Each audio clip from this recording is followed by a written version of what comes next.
that's messed up. Y'all broke me. Like, man, you ever like stand in a group of people or maybe just by yourself and just been like, man, I just don't deserve this, you know? Like, I felt like that was my whole worship, was like God was just reminding me in the most beautiful way possible about how little I deserve any of this. And just reminded me, he's like, hey, look at me lavish my love on you. Look at me lavish my love. You don't deserve this, but look at what I do for you. Like in that, like I felt like the Holy Spirit was like, hey, that message that you spent hours preparing, it's gone. Don't worry about it. You're just going to worship, and we're going to land where we land. So small group leaders, I'm sorry. We're going somewhere different. But as I was wrestling through, like, I don't deserve this, I started to remember some of the things that went on in my life growing up. Like, I started to remember that, like, this environment wasn't normal to me. Like, I wasn't in a churched environment. When I did go to youth group, it was just for sports and girls, right? Like, I wasn't in it for the Jesus thing. And honestly, they didn't really talk about it in many ways, so it kind of worked out fine. And then I went to college, and my relationship with my parents was horrible. I treated them like garbage. I used them. I've shared that before. And as I did that, I realized that my successes didn't matter to the people around me, and so I stopped really caring about doing well in school and like showing up to class, and I started just doing what they wanted to do, which was have a really good time. And so my life shifted from doing really well to just having a lot of fun and partying all the time. And using people and treating people poorly, and my whole world revolved around alcohol. And then it got to the point where, like, eventually my parents were like, hey, you're not showing up to classes, so we're not gonna help you go to school. And I was like, that makes sense. So I went home, and then I got kicked out of home because I was a hot mess. And through all that, like, you think that, like, I'd realize, like, hey, I need to get my life together, right? Like, hey, there's something wrong in my life, and it's probably me, but I didn't see it that way. And so I went back to school up in Orlando, and I was like, okay, I'm going to do it this way. Still drinking, still partying, still doing all the things I shouldn't do. And listen, I'm not against drinking, right? I'm not saying that, like, you guys shouldn't. You're too young. But, like, that's not what this is about. But for me, it wasn't good. See, 3 out of 4 of my grandparents died of alcoholism. Like, I knew very early on that I was probably an alcoholic, but I decided to try to prove it anyway. And so my world is revolving around alcohol at this point. And I start doing these things that I promised myself I would never do. I started doing these things that I said I would never, like, because a good guy doesn't do these things. And one by one, I would check the box. I remember after my 21st birthday,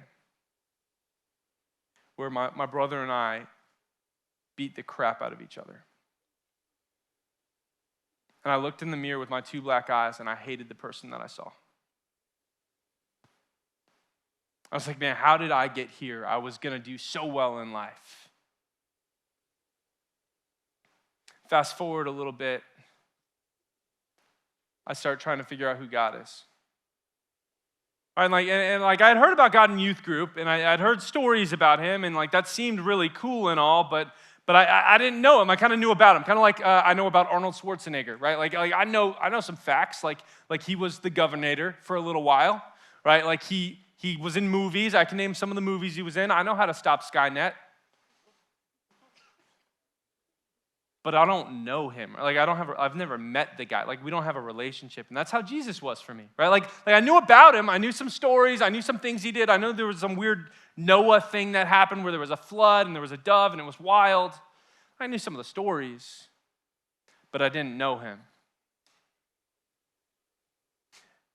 And I finally got to this point where I was so broken and so just beaten down and so frustrated and so just done with everything. I was just like, man, like, God, if you're real, like, I don't know how you could possibly care because look at everything in my life. It's a hot mess. Everything that was good before, the GPA, the scholarship, the girlfriend, all that stuff's gone. Like, how could you ever care about me? And I felt like in that moment, like, God spoke to me and he was saying something very clear. He said, it was never about those things. Like, it was never about the things that I did. It's because I was his. I think some of you guys wrestle with that, where you guys are trying to earn it and trying to earn it and trying to earn it and trying to be good enough and trying to get the GPA because that's what really matters, so you can get the job because that's what really matters, so you can have money because that's what really matters, and pay for your family because that's what really matters.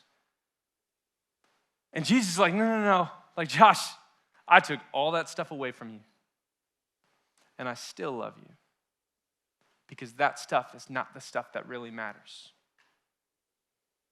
And so I started this search for the next 2 years, trying to figure out who God was.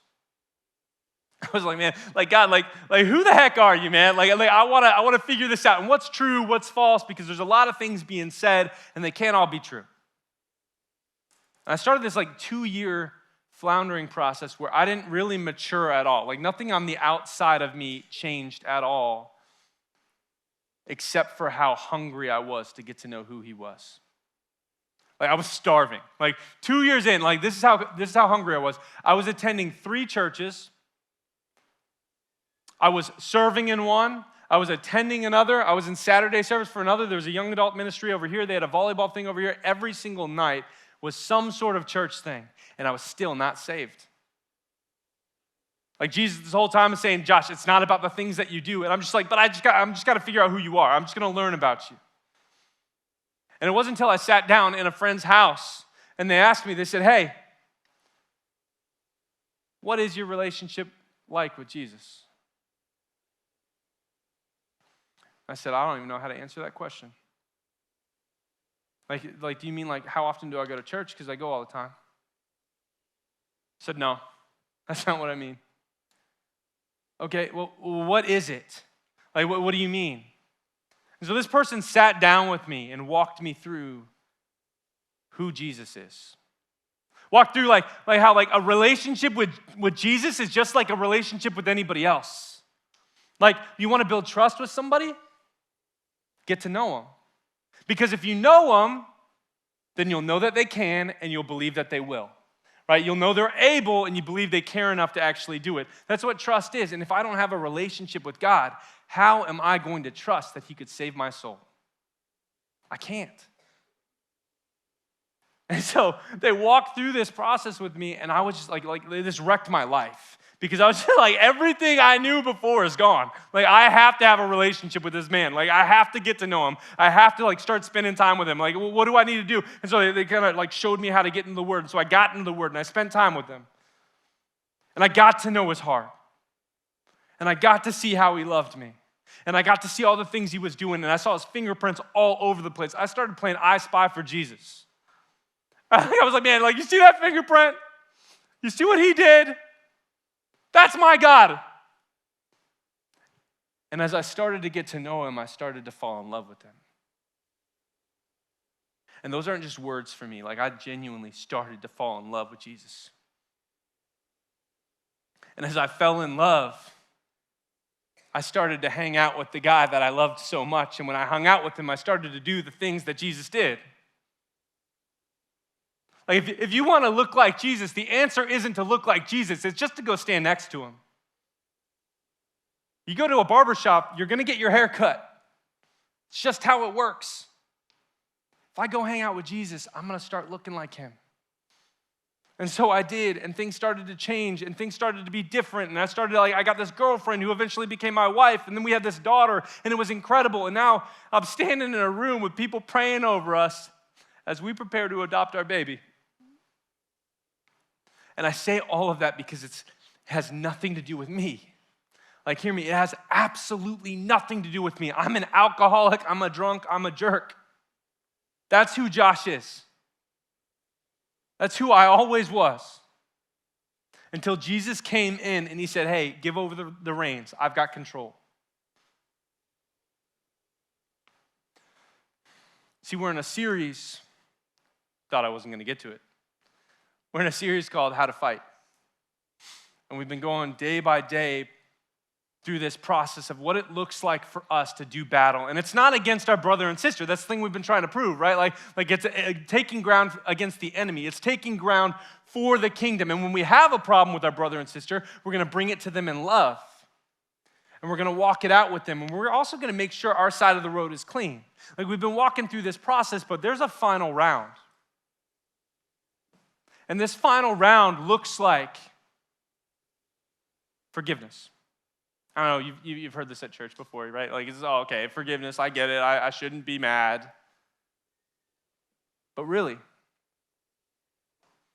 I want you to think right now. I want you to think about that one person who did you dirty that you are refusing to forgive.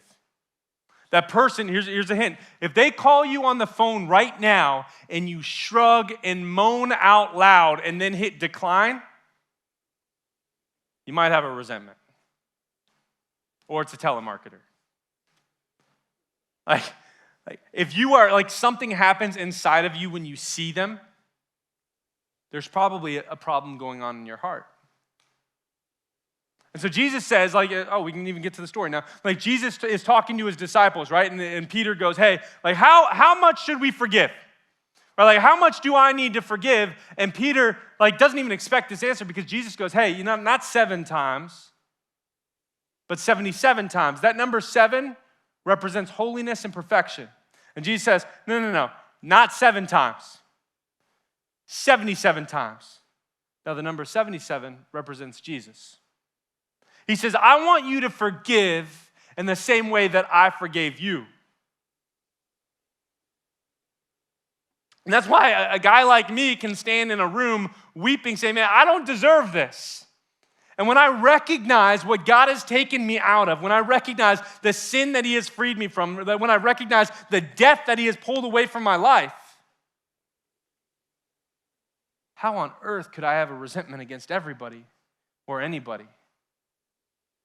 I've been forgiven too much.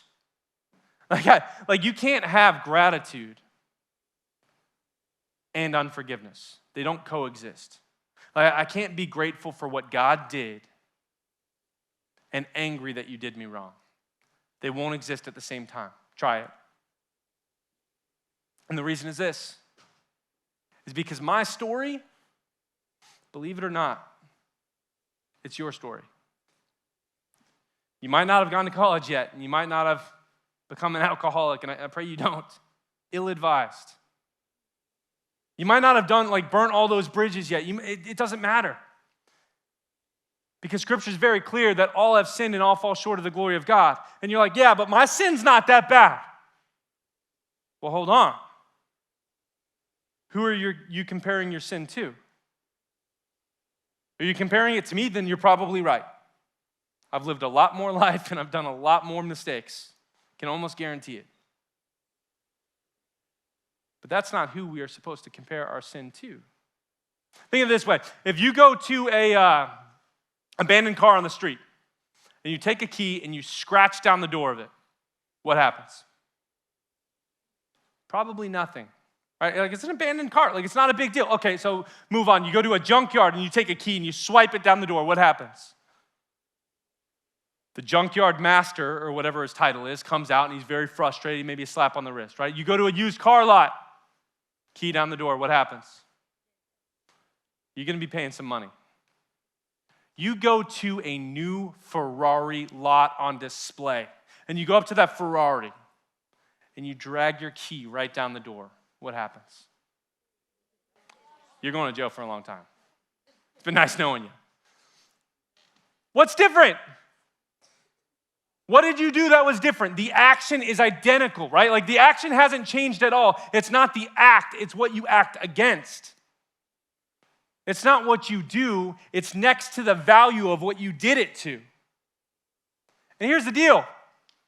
Your smallest sin in the presence of God has earned us eternal relational separation from him. It just has. Like that's the cost of our sin. You don't have to mess up as much as I did to be as undeserving of heaven as I am. We're equally lost. But there's good news. See, Jesus didn't leave a broken guy like me to just be a broken guy like me. He said, come up, son. He said, I love you. I choose you. I chose you long before you were even created. I'm here for you. I died for you. You see those nails? Yeah, the nails that you hammered into my skin. I did that for you. I did that because I love you. I did that for a relationship with you. I did that so you don't need to go this whole way alone and you don't have to keep spiraling down the drain. He says, I've got something better if you'll let me. Do you know me? Do you want to? See, some of us in this room, some of us have resentments in our lives because we have lost sight of what Jesus has done for us. And tonight's going to be a reminder, as you go into your small groups, tonight is going to be a reminder of all the things that he has done for you and taken you out of, and what he's calling to you, and what he's going to do for you in the future, and what he's going to do, more importantly, with you in the future. But some of you don't know him. Some of you, maybe you've heard a little bit about him, or maybe this is the first time where you've heard what Jesus can do for your soul. And you're sitting there and you're like, man, yeah, I've got resentments. I'm frustrated. I'm angry. I'm beaten down. I'm mad. I'm sick and tired of this. And in the midst of that, you're like, yeah, this Jesus guy, I don't even know who he is. Let me tell you something. He wants to know you. He already died for you. Yeah, but I'm not good enough yet. I got to get my act together. Nope, not how it works. Look at my story. I didn't get it together. I was a hot mess. Jesus died for us while we were still sinners. Jesus died for you while you were still a sinner. Jesus doesn't say, hey, clean up your act and then come to me. Jesus says, I'm going to get in the pit with you. I'm going to dust you off. I'm going to put you over my shoulder and I'm going to bring you home. So in a moment, I just want you, if you can close your eyes just really quick. And nobody else is looking. It's just you and me right now. And you're like, man, this Jesus guy that you're talking about, this story of trying to be good enough, or this story of not feeling good enough, or just the enough, because you've had enough. And you're like, man, you know what? I'm in on this Jesus guy. Like, I want to get to know him. I want to build a relationship with him. I want to be changed by him. My circumstances, I don't want that to matter anymore. I just want him. And if that's where you are, I want you just to raise your hand. Nobody's looking. I just want you to raise your hand right now. Raise it high so I can see you. I see you. I see you, and that's awesome. Like, that's incredible. Because God is a God that wants relationship with you. He doesn't want you to stay where you are. He wants you to be changed, not for now, not for tomorrow, but forever. You guys can look at me. As we go forward, we have an option. We have the choice we can go the way of the world. We can go the way Adam did, and we can choose sin, and we can fall forward, and we can just keep tripping over ourselves. Or we can follow this guy named Jesus. A guy that you can't fail your way out of love with him. His love is too big, and it's too much. And when we are with him, and when we're caught up in that gratitude, y'all, unforgiveness isn't a thing. Because you're going to see how big you were forgiven, and you're going to want to offer that to your brother. Would you pray with me? Jesus, you are good. I love how you do this. Like, you change everything and you don't even care. Like, it's just all for your glory and all for your name. And Lord, I just pray that, like, we had several students raise their hand because they want relationship with you. We had several for the first time where they're like, man, like, I want in on this Jesus thing. And Lord, I just ask that you grab hold of their hearts, that you hold on tight, that you don't let them be, that they know you, that they experience you, that they can walk with you, that a year from now they're up on this stage giving this same testimony of how they were taken from the mud and brought into your grace. God, you are good, and we give you the praise that you deserve. In your name, amen.